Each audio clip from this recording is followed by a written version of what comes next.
আসসালামু আলাইকুম। সবাই কেমন আছেন? আশা করছি সবাই ভালো আছেন। দেশে বা দেশের বাইরে যে যেখান থেকে আমার আজকের ব্লগটি দেখছেন, আপনাদের সবাইকে বাংলাদেশি মম ইন ইউএসএ চ্যানেলে স্বাগত জানাই।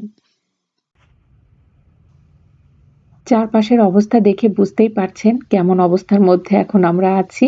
চারপাশে একদম কুয়াশা আচ্ছন্ন, মনে হচ্ছে মেঘ আমাদের চারদিক থেকে ঘিরে রেখেছে। এর মধ্যেই চললাম বাচ্চা-কাচ্চা নিয়ে বাজার করতে।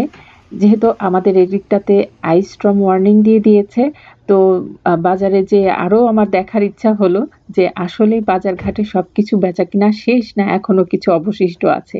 কারণ সবাই ভিডিও করে রিলস করে দেখাচ্ছে যে আমেরিকার বাজারে আর এখন কিছুই পাওয়া যাচ্ছে না। যে যা পাচ্ছে সব কিনে নিয়ে চলে যাচ্ছে। তো সেটাও আসলে একটু দেখার ইচ্ছে হলো যে আসলেই ঘটনা সত্যি কিনা। তো সেটাও দেখতে যাচ্ছি আর আপনাদেরকেও দেখাবো। চলুন তাহলে বাজারের দিকটাতে যাওয়া যাক। আমরা যে সময়টাতে বের হয়েছিলাম, এমন একটা সময় দুপুরও বলা চলে না, আবার বিকালও বলা চলে না। এই ২ টার মাঝখানে হবে। তো এরকম সময় আমরা বের হয়েছিলাম। কিন্তু দেখে কিন্তু তা মনে হচ্ছে না চারপাশের অবস্থাটা দেখে। বাজার করতে খুব একটা বেশি দূরে যাব না। আমার বাসার পাশেই একটা গ্রোসারি স্টোর আছে। তো সেখানটাতেই আমরা যাব। কারণ সেরকম একটা আমার বাজার করার নেই। টুকটাক বাজার করার আছে। আর কি আমরা এমনি ঘুরতে বের হয়েছি আর দেখার জন্য বের হয়েছি। আইস স্টর্ম ওয়ার্নিংটা ২ দিনের জন্য দিয়েছে। এই ২ দিন বৃষ্টি হবে। বৃষ্টি হয়ে যে পানিটা পড়বে সেই পানিগুলো বরফ হয়ে থাকবে।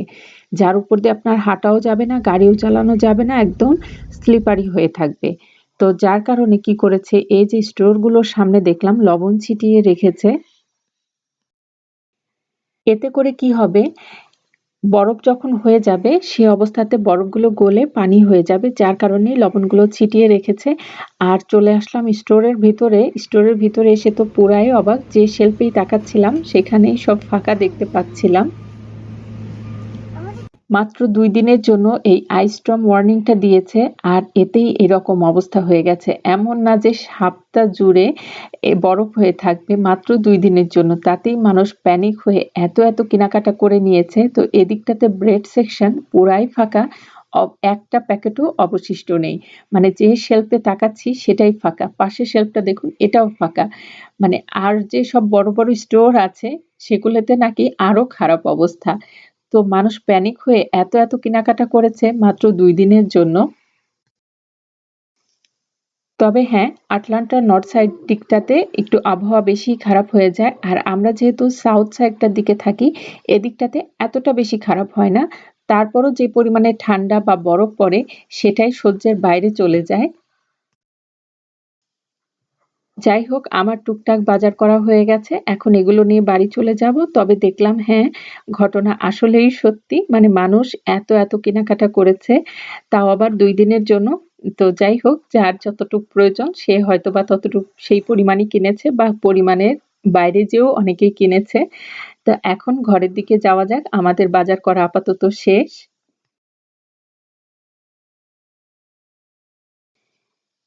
আমরা যেদিন বাজার করতে গিয়েছিলাম এদিন ছিল ২৪ তারিখ। আর এদিন রাত থেকেই বরফ পড়ার কথা ছিল।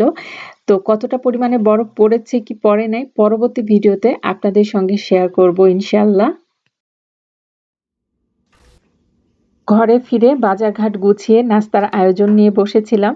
তো এখানে নাস্তার জন্য বানিয়েছিলাম পিজ্জা। পিজ্জার ডোটা আমি আগে থেকেই রেডি করে রেখে গিয়েছিলাম। জাস্ট এসে রুটি মতো বিছিয়ে উপরে যে টপিং গুলো দিতে হয় সেগুলো দিয়ে এখন বেঁকে বসিয়ে দিয়ে দিচ্ছি। পিজ্জা তো বেঁকে দেওয়া হয়ে গেছে। এখন এই ব্রাউনি মিক্সটা কদিন আগে এনে রাখা হয়েছিল।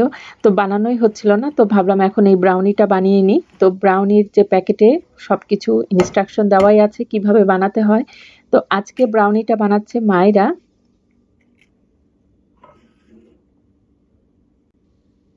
এই প্যাকেটের মিক্সড গুলো আনলে খুব একটা বেশি কিন্তু ভেজাল পোহাতে হয় না, ঝটপটই হয়ে যায়।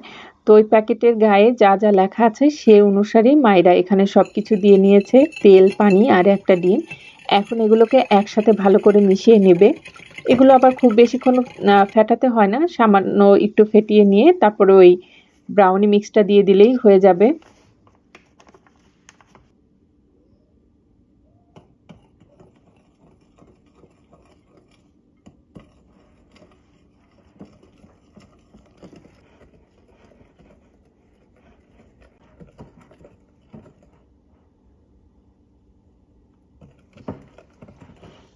তো ব্রাউনি মিক্সটা মিশানো হয়ে গেছে। এখন বেকিং ট্রেতে দিয়ে দিল। এটা যেহেতু একটু ছোট মোল্ডে দিতে বলেছে, আমার কাছে অতটা ছোট মোল্ড ছিল না, যার কারণে যেটা ছিল সেটাতেই দিয়ে দেওয়া হলো। তো এখন ও এটাকে বেঁকে দিয়ে দিচ্ছে। আর ওই যে পাশে দেখুন লোভনীয় পিজ্জা, সেটাও মেল্ট হতে শুরু করে দিয়েছে। এখানে আমার পিজ্জাটাও হয়ে গেছে আর আমি গরম, গরম স্লাইস করেও নিয়ে নিয়েছি। এখানে ২ টা ফ্লেভারে দেওয়া আছে, যার কারণে আগে থেকেই আলাদা করেছি। একটা ফ্লেভার খাবো আমি আর মাইরা, আরেকটা ফ্লেভার খাবে মারিয়া আর মারিয়ার বাবা। কারণ আমরা সবাই আবার একই রকমের ফ্লেভার খাই না, একটু ডিফারেন্ট খাই। যার কারণে একটা পিজ্জার মধ্যেই দেখা যায় যে ২ পাশ করে আলাদা, আলাদা করে বানানো হয়।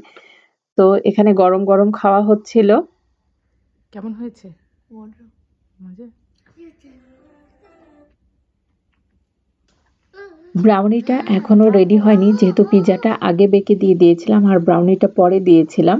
তো ওইটা এখনো ওভেনে রয়ে গেছে। আর গরম, গরম পিজ্জা এখানে এনে খেতে বসে গিয়েছি, কারণ ঠান্ডা হলে তো আর এটা ভালো লাগবে না।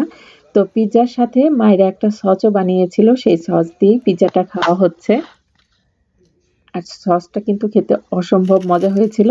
তো পিজ্জা খেতে, খেতে এদিকে ব্রাউনিও হয়ে গেছে। এখন এটাকে একটু ঠান্ডা করে তারপরে কেটে সার্ভ করা হবে।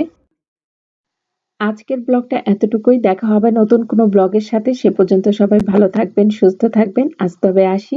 আল্লাহ হাফেজ।